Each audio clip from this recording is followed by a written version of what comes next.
هادي له وأشهد أن لا إله إلا الله وأشهد أن محمدا عبده ورسوله أما بعد فإن خير الحديث كتاب الله وخير الهدي هدي محمد صلى الله عليه وسلم وشر الأمور محدثاتها وكل محدثة بدعة وكل بدعة ضلالة وكل ضلالة في النار. أما بعد أعوذ بالله السميع العليم من الشيطان الرجيم. بسم الله الرحمن الرحيم. تلك الرسل فضلنا بعضهم على بعض منهم من كلم الله ورفع بعضهم درجات. ہر قسم کی تعریفات اللہ مالک الملک کے لیے ہیں جنہوں نے جنات اور انسان کو حقیقی معنوں میں اپنی بندگی، اپنی پوجا اور اپنی عبادت کے لیے بنایا ہے۔ جنات اور انسان کی تخلیق کا حقیقی اور بنیادی مقصد یہی تھا کہ وہ بارگاہ رب العالمین میں آیا کریں، اپنی جبین نیاز کو مالک کائنات کی بارگاہ میں آ کے جھکایا کریں، اپنے دست سوال کو کبریا کی بارگاہ میں آ کے پھیلایا کریں، اپنی کمر کو حالت رکوع میں اس کی بارگاہ میں آ کے ہم کیا کریں، اسی کی تکبیر کی صداؤں کو بلند کیا کریں، اسی کی تحلیل کی آوازوں کو اجاگر کیا کریں اور اسی کی تسبیح گیت گایا کریں۔ چنانچہ ارشاد ہوا وما خلقت الجن والانس الا لیعبدون، اور میں نے نہیں بنایا جنات اور انسان کو مگر اپنی پوجا، اپنی بندگی اور اپنی عبادت کے لیے۔ حمد و ثنا کے بعد عرب عرب انگنت اور بے شمار درود و سلام ہوں اس ہستی اقدس و مقدس پر کہ جن کا نام نامی اور اسم گرامی محمد کریم صلی اللہ علیہ وآلہ آلہ وصحبہ وبارک وسلم ہے۔ اللہ رب العزت نے امام کائنات علیہ الصلوۃ والتسلیم کو اہل کائنات کی ہدایت اور ان کی رہنمائی کے لیے مبعوث فرمایا، اور آپ کی ذات بابرکات کے ذریعے اہل کائنات کی ہدایت اور ان کی رہنمائی کا خوب بندوبست فرمایا۔ اللہ رب العزت نے چونکہ امام کائنات علیہ الصلوۃ والتسلیم کو کائنات کا آخری ہادی، آخری رہنما، آخری الہامی پیشوا اور آخری ناطق وحی بنا کے بھیجا تھا، اس لیے اللہ تبارک و تعالیٰ نے آپ کی ذات بالا صفات میں طرح طرح کی خصوصیات کو ودیت فرما دیا تھا اور گوناگو قسم کی صفات کو آپ کی ذات اقدس و مقدس کا حصہ بنا دیا تھا۔ اور ان باتوں سے بڑھ کر یہ کہ عرش کے رب نے آپ کی زندگی میں کوئی لمحہ ایسا نہیں آیا خوشیوں کا، دکھوں کا، پریشانیوں کا، جب اپنی تائید، اپنی نصرت اور اپنی حمایت کاملہ کو آپ کے شامل حال نہ فرمایا ہو۔ اور ان تمام باتوں سے بڑھ کر یہ کہ عرش کے رب نے اپنی آخری کتاب حمید کو سید العرب والعجم امام المتقین والابرار حضرت اشرف الانبیاء والمرسلین حضرت خاتم النبیین جناب محمد کریم صلی اللہ علیہ وسلم کے قلب اطہر پہ نازل فرما دیا تھا۔ اس کتاب حمید کے اندر جہاں پر بے شمار عنوانات ہیں جو پوری کی پوری زندگی گزارنے کے لیے کفایت کرتے ہیں، وہیں پر اس کتاب حمید میں اللہ تبارک و تعالیٰ نے جو فوکل پوائنٹ ہے، بنیادی نقطہ ہے توحید کا نقطہ، اس کو سب سے زیادہ اجاگر کیا۔ وہ توحید کے نقطے کے بعد ایک اور اہم نقطہ جس کا تعلق اتباع کے ساتھ تھا، پیروی کے ساتھ تھا، محبت کے ساتھ تھا، عقیدت کے ساتھ تھا، ایک نسبت کے ساتھ تھا، حضرت رسول اللہ صلی اللہ علیہ وسلم کی رسالت کا ذکر بھی اللہ تبارک و تعالیٰ نے بہت شرح و بسط سے کیا۔ قرآن مجید کے مختلف مقامات پر اللہ تبارک و تعالیٰ نے حضرت رسول اللہ صلی اللہ علیہ وسلم کی بہت سی حیثیتوں کو، آپ کے بہت سے مقام کو،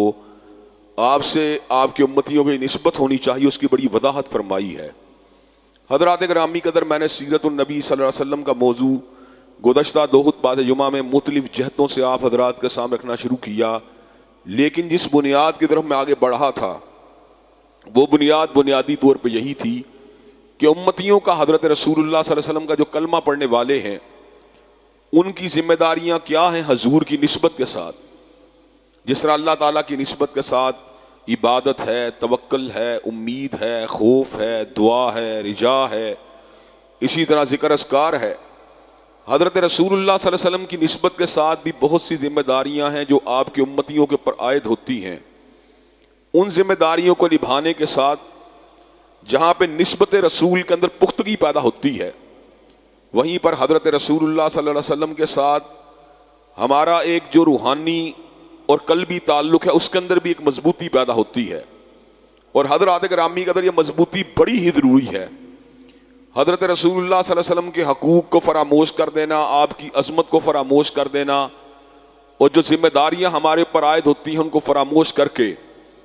انسان کو منزل نہیں مل سکتی، انسان بھٹک جاتا ہے، انسان جو ہے الجھ جاتا ہے، جب تک ایک اللہ تبارک و تعالیٰ نے آپ کو ایک مرکز و محور عطا کیا ہے،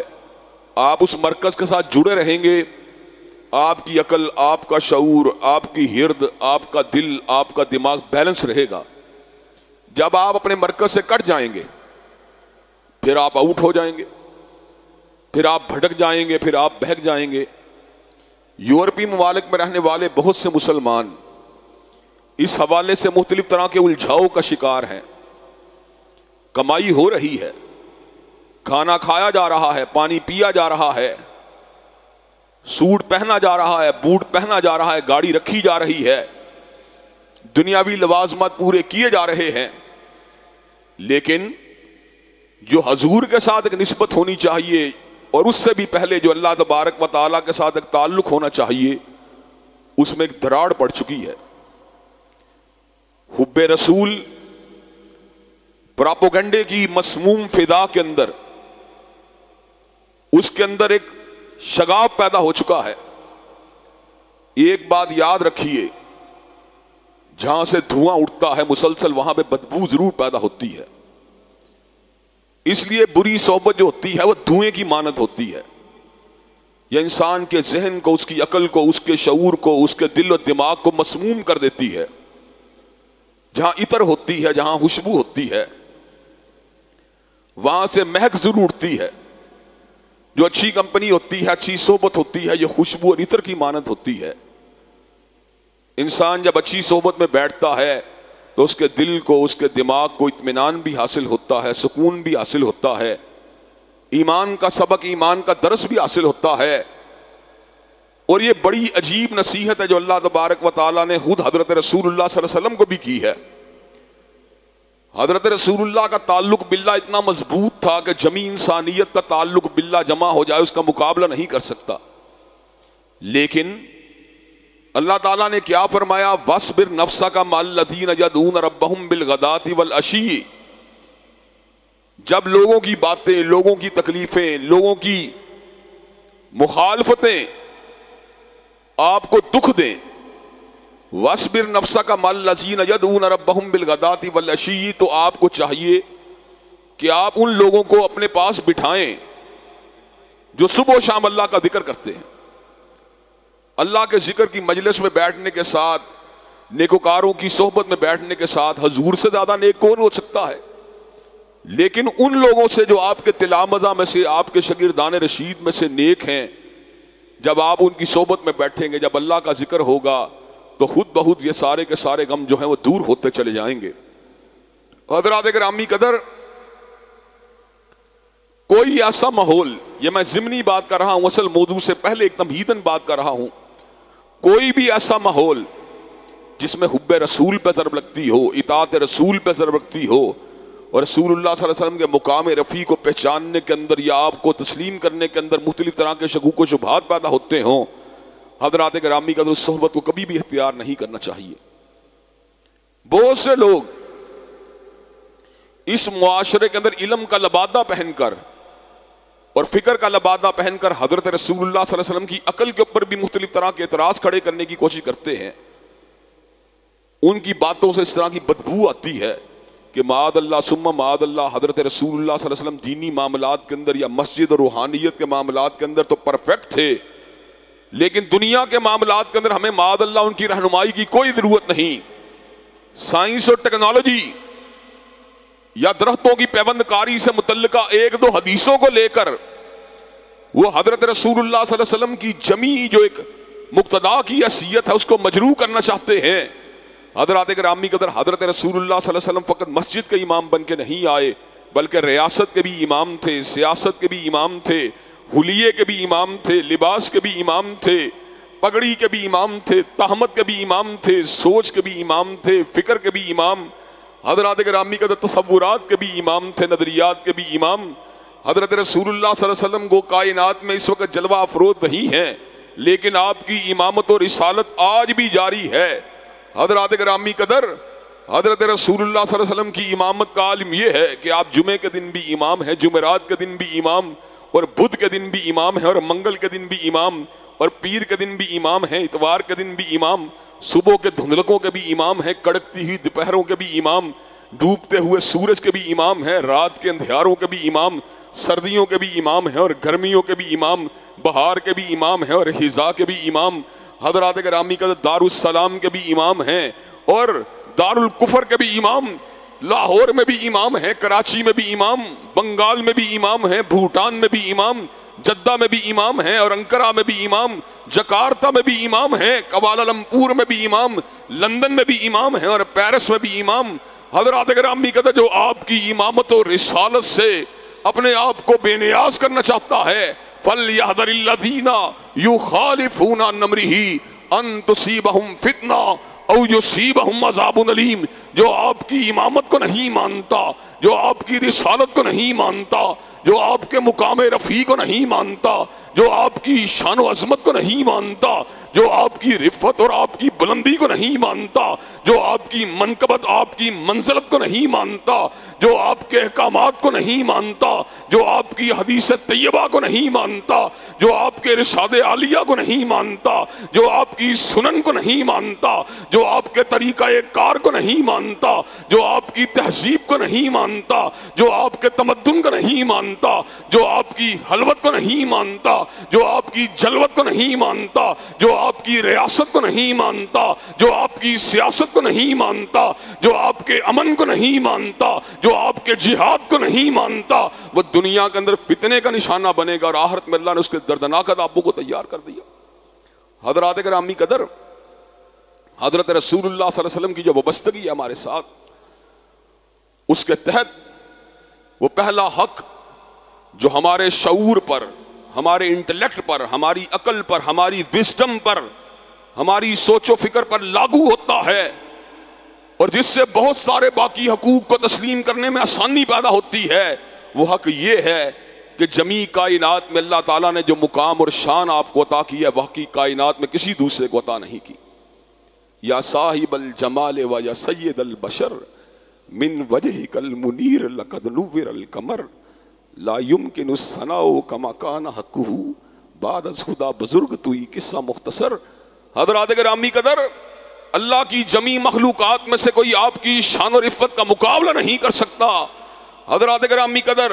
کائنات میں صلحاء کا مقام اعلیٰ ہے لیکن شہداء کی وہ عظمت کا مقابلہ نہیں کر سکتے۔ شہداء کا مقام اعلیٰ ہے لیکن وہ صدیقین کی عظمت کا مقابلہ نہیں کر سکتے۔ صدیقین کا مقام اعلیٰ ہے لیکن وہ نبی اللہ کی عظمت کا مقابلہ نہیں کر سکتے۔ انبیاء کا مقام اعلیٰ ہے لیکن وہ رسول اللہ کی عظمت کا مقابلہ نہیں کر سکتے۔ رسول اللہ کا مقام اعلیٰ ہے لیکن وہ اولو العزم رسولوں کی عظمت کا مقابلہ نہیں کر سکتے۔ لیکن شان مصطفیٰ کا عالم کیا ہے؟ کائنات کے صلحاء ایک طرف، کائنات کے شہید و صدیق ایک طرف، کائنات کے انبیاء اور کائنات کے رسول اللہ ایک طرف، اولو العزم رسول ایک طرف، سارے کے سارے جمع ہو جائیں، مصطفیٰ کی عظمت کا مقابلہ نہیں کر سکتے۔ صحن مسجد نبوی شریف کے اندر حضرت رسول اللہ کی اقتداء کے اندر ابو بکر و عمر عثمان و علی نماز کو ادا کر رہے ہوتے تھے، حسن و حسین صحن مسجد میں تشریف کئی مرتبہ لا رہے ہوتے تھے، زید اور اسامہ ابن زید بھی وہاں پر موجود ہوتے تھے، ابن عباس اور ابن عمر بھی وہیں پر موجود ہوتے تھے، ابن مسعود بھی وہیں پر موجود ہوتے تھے۔ حضرات گرامی قدر، بڑے بڑے محدثین اور بڑے بڑے مفسرین صحابہ وہیں پر موجود ہوتے تھے۔ حضرات گرامی قدر، حضرت رسول اللہ ان کی امامت فرما رہے ہوتے تھے، لیکن حضرات گرامی قدر ایک وقت وہ بھی آیا جب اللہ تعالیٰ نے کائنات کو سمجھانے کے لیے کہ آنے والوں کا امام بن کے نہیں آیا بلکہ جانے والوں کا بھی امام ہے، صحن مسجد بیت المقدس کے اندر انبیاء کو جمع فرما دیا اور انبیاء کو جمع فرمانے کے بعد اس بات کو واضح فرما دیا کہ حضرت رسول اللہ کے ذہن میں یہ سوال ابھرا تھا کہ ان کا امام کون ہے۔ آپ کو مصلی امامت پہ کھڑا فرما کر اس بات کو ثابت کر دیا گیا کہ حضور علیہ السلام صرف آنے والوں کے امام بن کے نہیں آئے بلکہ جانے والوں کے بھی امام ہیں۔ حسن یوسف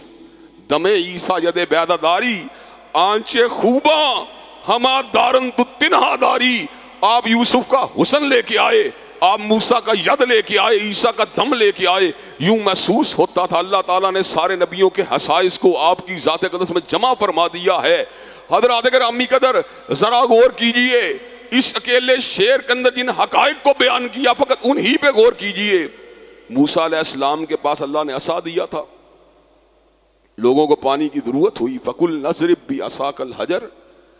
حضرت موسیٰ علیہ السلام نے عصا کو پتھر پہ مارا. فَانْفَجَرَتْ مِنْهُ اثْنَتَا عَشْرَةَ عَيْنًا. اس میں سے کیا ہوا؟ اللہ تعالیٰ نے 12 چشموں کا رواں فرما دیا. بہت بڑے اعجاز کی بات ہے. مردہ پتھر پہ عصائے موسیٰ کو لگنے کی دیر ہے, اس میں سے 12 چشمے رواں ہو گئے. لیکن حصی معجزات جن کا انکار اور جن کی تعویل منکرین حدیث اکثر کرتے رہتے ہیں, اور حصی معجزات کو کئی مرتبہ پھر ماننے پہ مجبور بھی ہونا پڑتا ہے کہ ان کی تعویل کی کوئی گنجائش موجود نہیں ہوتی. حضرات گرامی قدر, حضرت رسول اللہ کے حصی معجزے کا عالم کیا ہے؟ حدیبیہ کا مقام ہے. حضرت رسول اللہ صلی اللہ علیہ وسلم نے اپنے دست اقدس کو کسی پتھر پہ نہیں مارا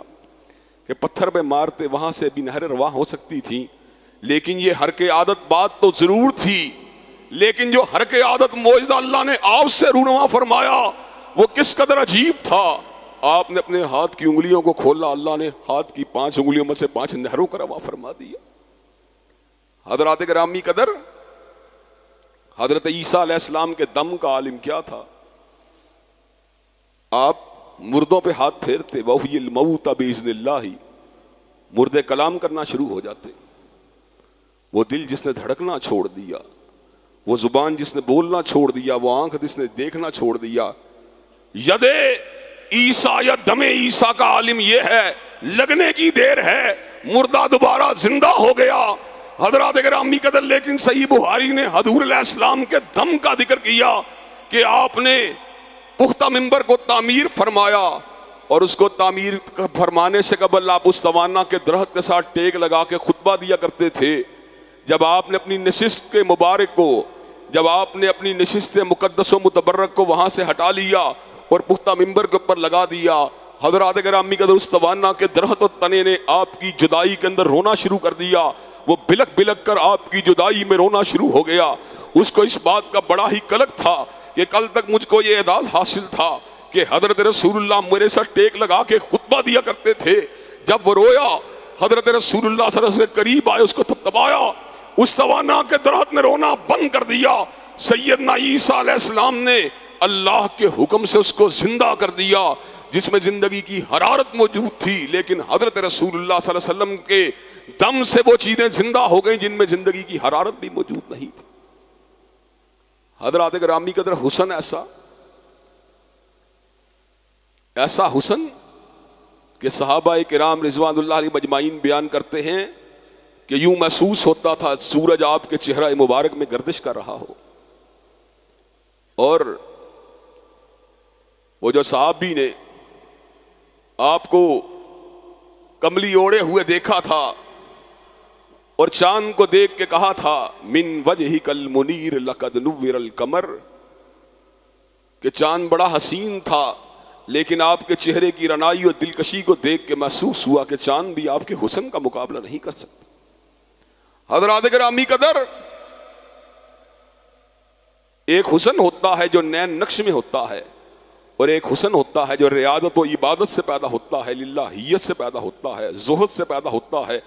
تقوی سے پیدا ہوتا ہے, سجود سے پیدا ہوتا ہے, ذکر اذکار سے پیدا ہوتا ہے. اور حضرات گرامی قدر, اگر چہرہ بھی دلکش ہو, چہرہ بھی حسین ہو,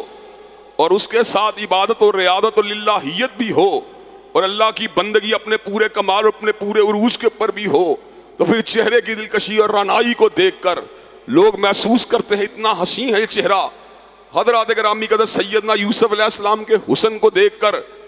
عزیز مصر کی بیوی اور اس کی سہیلیوں نے کہا تھا, اور آس پاس کی محلات میں رہنے والیوں نے کہا تھا, یہ بشر نہیں بلکہ یہ تو آسمان سے اترا ہوا کوئی فرشتہ معلوم ہوتا ہے. حضرات گرامی قدر, آپ اس بات کے اوپر غور کیجئے, حضرت رسول اللہ صلی اللہ علیہ وسلم کو اللہ نے نین نقش بھی بڑے ہی حسین عطا کیے تھے. آپ کے رخسار کا اور آپ کے چہرے کی دل ربائی کا عالم یہ تھا کہ جو آپ کے چہرے پر نظر ڈالتا وہ ایک مرتبہ محبوط اور حیرت زدہ ہو جاتا. اور آپ کے ہونٹوں کی رنائی کا عالم کیا تھا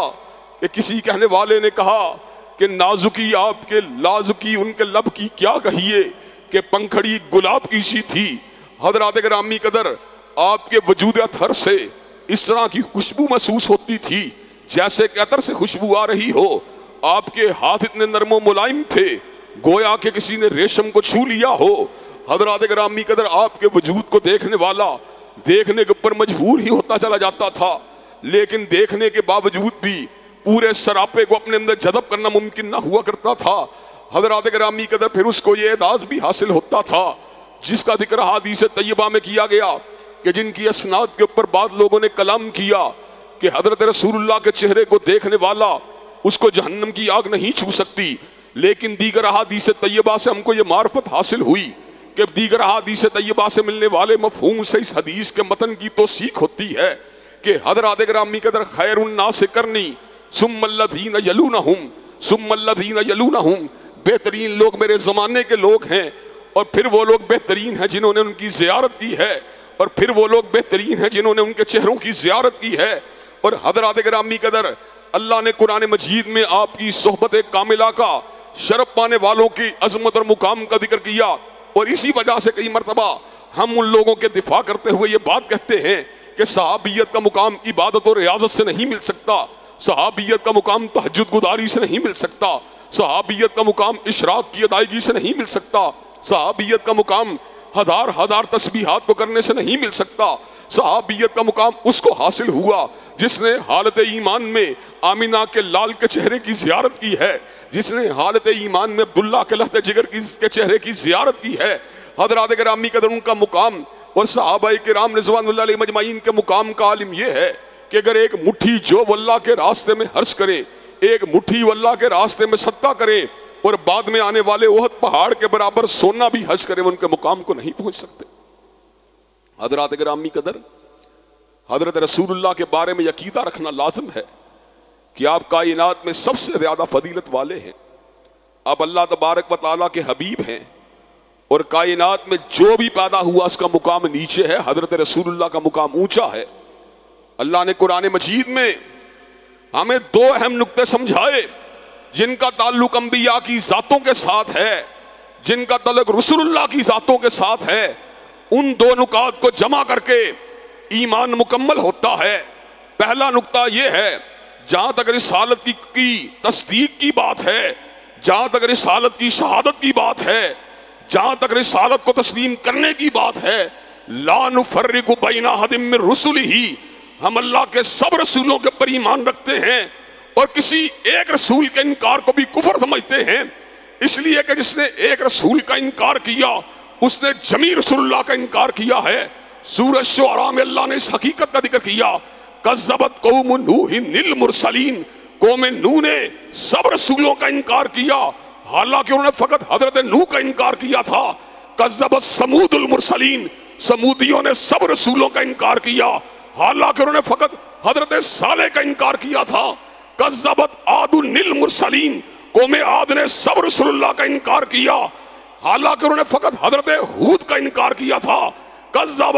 اصحاب الایکۃ المرسلین، اصحاب ایکہ نے سب رسولوں کا انکار کیا،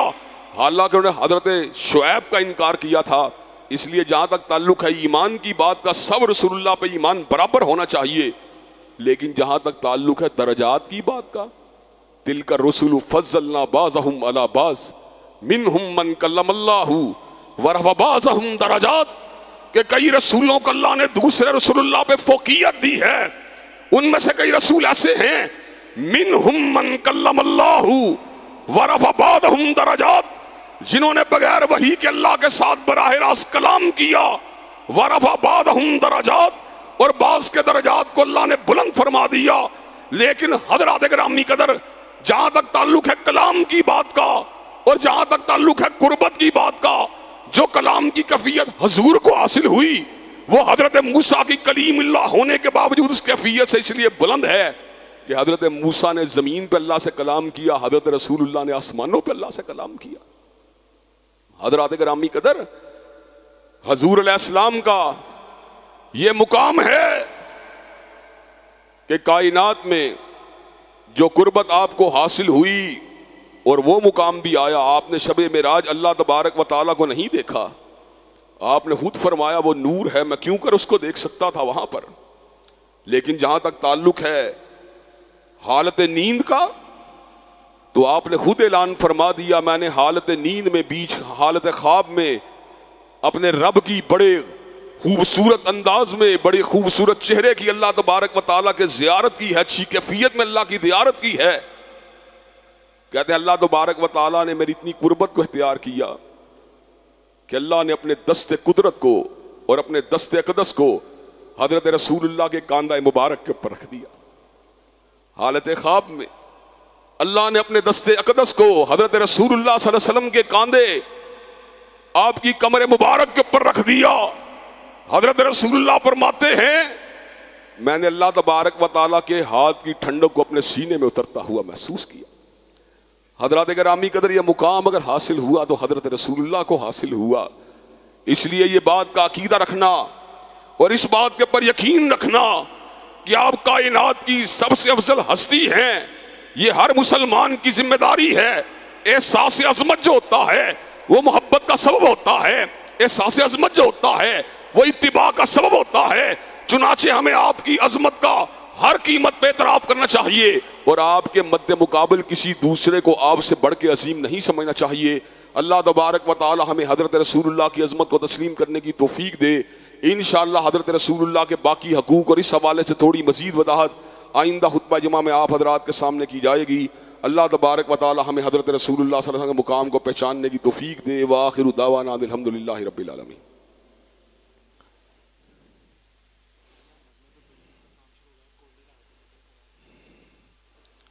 الحمدللہ نحمدہ ونستعینہ ونستغفرہ ونؤمن بہ ونتوکل علیہ ونعوذ باللہ من شرور انفسنا ومن سیئات اعمالنا من یہدہ اللہ فلا مضل لہ ومن یضلل فلا ہادی لہ واشہد ان لا الہ الا اللہ واشہد ان محمدا عبدہ ورسولہ. اما بعد فإن خیر الحدیث کتاب اللہ وخیر الہدی ہدی محمد صلی اللہ علیہ وسلم وشر الامور محدثاتها وكل محدثة بدعة وكل بدعة ضلالة وكل ضلالة في النار. حضرات گرامی قدر، حضرت رسول اللہ صلی اللہ علیہ وسلم مرکز و محور کائنات ہیں. حضرت رسول اللہ امام کائنات ہیں، فخر موجودات ہیں، خاتم الانبیاء ہیں، سراج منیر ہیں، بدر منیر ہیں. اور آپ کی بشریت اور آپ کی نورانیت کے حوالے سے میں نے گزشتہ خطبہ جمعہ میں عقیدہ اہل سنت کو بیان کیا تھا کہ اہل سنت کے تمام عظیم ائمہ اور تمام مفسرین و محدثین حضرت رسول اللہ کو بشر سمجھتے ہیں. قالب کے اعتبار سے، وجود کے اعتبار سے آپ بشر ہیں اور آپ کی بشریت سے آپ کا مطلب ہرگز یہ نہیں کہ باقی بشر آپ جیسے ہیں. صنف کے اعتبار سے آپ بشر ہیں، لیکن ان محمدن بشر ولیس کالبشر، کہ یقیناً آپ بشر ہیں لیکن عام انسانوں جیسے بشر نہیں. کہ ان یاقوت حجر ولیس کالحجری ولیس کالحجری، کہ بے شک یاقوت بھی ایک پتھر ہے لیکن عام پتھروں جیسا پتھر نہیں. ایک پتھر ہے جس کو دیوار پہ نصب کیا گیا اور ایک پتھر ہے جس کو بیت اللہ کے وسط کے اندر حجر اسود کی حیثیت سے نصب کیا گیا. ولیس کالحجری، کہ حضرت رسول اللہ صلی اللہ علیہ وسلم جو ہیں وہ عام انسانوں جیسے انسان نہیں کہ یاقوت پتھر ہونے کے باوجود بھی عام پتھروں جیسا پتھر نہیں. حضرات گرامی قدر، لیکن جہاں تک تعلق ہے آپ کی تعلیمات کی بات کا، آپ کے ارشادات کی بات کا، آپ کی حدیث کی بات کا، آپ کی انسانیت کی گائیڈنس کی بات کا، تو حضرت رسول اللہ نور الہدا ہیں، حضرت رسول اللہ سراج منیر ہیں، حضرت رسول اللہ بدر منیر ہیں، حضرت رسول اللہ شمس الضحیٰ ہیں، حضرت رسول اللہ بدر الدجا ہے، حضرت رسول اللہ خیر الورا ہے، حضرت رسول اللہ امام کائنات ہیں، حضرت رسول اللہ فخر موجودات ہیں، حضرت رسول اللہ حبیب کبریا ہیں. حضرات گرامی قدر، آپ کی ہر بات حجت، آئین، قانون اور دلیل ہے. آپ کو اللہ نے جو مقام عطا کیا وہ کسی دوسرے کو حاصل نہیں ہوا. اللہ تعالیٰ نے آپ کو مقام ویسے بھی رفیع دیا اور آپ کے ذکر کو بھی عام فرما دیا. وَرَفَعْنَا لَكَ ذِكْرَكَ، جتنا تذکرہ آپ کا ہوتا ہے کائنات میں کسی دوسری شخصیت کا نہیں ہوتا. حضرت عیسیٰ علیہ السلام کے پیروکاروں کی تعداد، دنیا میں اپنی نسبت ان سے رکھنے والے مسیحیوں کی تعداد مسلمانوں کے مقابلے کے اوپر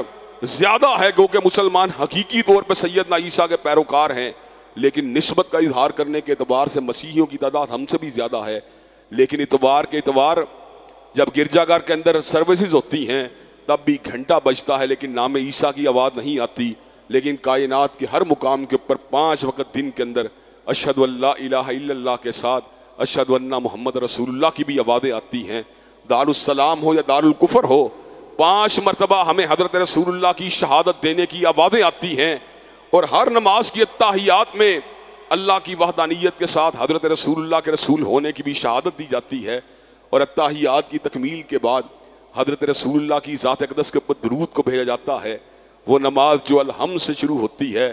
وہ درود پڑے بغیر مکمل نہیں ہوتی، وہ اتحیات کے بغیر مکمل نہیں ہوتی۔ حضرات گرامی قدر، آپ کی محبت جو ہے وہ عین ایمان ہے، آپ کی عقیدت جو ہے وہ ایمان کی جان ہے، اور بڑے بڑے ولی اللہ تو ولی اللہ ہیں، فاسق و فاجروں کے دلوں کے اندر بھی آپ کی عظمت اور آپ کی محبت کا احساس موجود ہے۔ آپ کی عظمت کے احساس کے بغیر انسان حقیقی معنوں میں مسلمان نہیں ہو سکتا۔ سب انبیاء پہ ایمان لانا ضروری ہے، لیکن یہ عقیدہ ہر مسلمان کا ہونا چاہیے۔ اللہ نے جو مقام حضور کو عطا کیا کسی دوسرے کا نہیں ہو سکتا، اور آپ کی عظمت کے اعتراف میں یہ بات بھی شامل ہے۔ مزید نکات انشاءاللہ 1-2 آپ کے سامنے آئندہ خطبہ اجماع میں بیان کروں گا کہ اللہ نے آپ کے اوپر نبوت اور رسالت کو تمام فرما دیا اور آپ کو جمیع انسانیت کا مقتدی بنا دیا۔ جو شخص بھی آپ کے بعد اب دعوی رسالت کرے گا اس پہ لعنتیں برستی رہیں گی، لیکن حضور کے بعد کوئی نبی نہیں ہو سکتا۔ عقیدہ ختم نبوت بھی آپ کی عظمت کی ایک علامت ہے، آپ کی عظمت کا ایک نشان ہے۔ حضرات گرامی قدر، حضور کے بارے میں شعوری طور پر، علمی طور پہ، نظریاتی طور پہ آپ کی رفت کا احساس اپنے دل میں رکھنا یہ ہر انسان کے لیے ضروری ہے۔ حضرات گرامی قدر، 1-2 نکات ہے جس کے آپ کی توجہ مبذول کروانا چاہتا ہوں۔ ضلع قصور اور دیگر بہت سے علاقوں کے اندر بھی خصوصیت قصور کے اندر واپڈا نے ایک عجیب قسم کا کام کرنا شروع کیا ہے۔ جو لوگ بجلی کا بل ادا کرتے ہیں اور جو ادا نہیں کرتے ان کو برابر کر دیا گیا ہے، گدھے گھوڑے کو بالکل برابر کر دیا گیا ہے۔ ان کے میٹر بھی جو لوگ ہیں وہ اتار کے لے گئے ہیں۔ حضرات گرامی قدر، یہ بہت ہی دکھ اور تعصب کا مقام ہے۔ اللہ تبارک و تعالیٰ ان لوگوں کو ہدایت دے۔ کوٹلی رائے ابو بکر اور میر محمد کے لوگ کئی دن سے بغیر بجلی کے گزارا کر رہے ہیں۔ ہم حکام بالا سے اس بات کی اپیل کرنا چاہتے ہیں کہ بنیادی انسانی حقوق کو تلف کرنا کسی بھی طور پہ درست نہیں۔ جرم 2 بندوں نے کیا ہے، سزا 100 بندوں کو دے رہے ہیں۔ یہ کہاں کا انصاف ہے؟ یہ کہاں کا عدل ہے؟ چنانچہ حکام بالا کو اس بات کا نوٹس لینا چاہیے اور بجلی کے کنیکشنز کو وہاں پہ بحال کرنا چاہیے۔ کیا آپ اپنے بھائیوں کے اس مطالبے حکام بالا تک پہنچانے کے لیے تیار ہیں؟ انشاءاللہ اللہ تبارک و تعالی ہم سب کو حق بات کہنے، سچ بات کرنے کی توفیق دے۔ ان اللہ یامر بالعدل والاحسان وایتاء ذی القربى وینہی عن الفحشاء والمنکر والبغی سبحان ربک رب العزۃ عما یصفون وسلام علی المرسلین والحمد للہ رب العالمین۔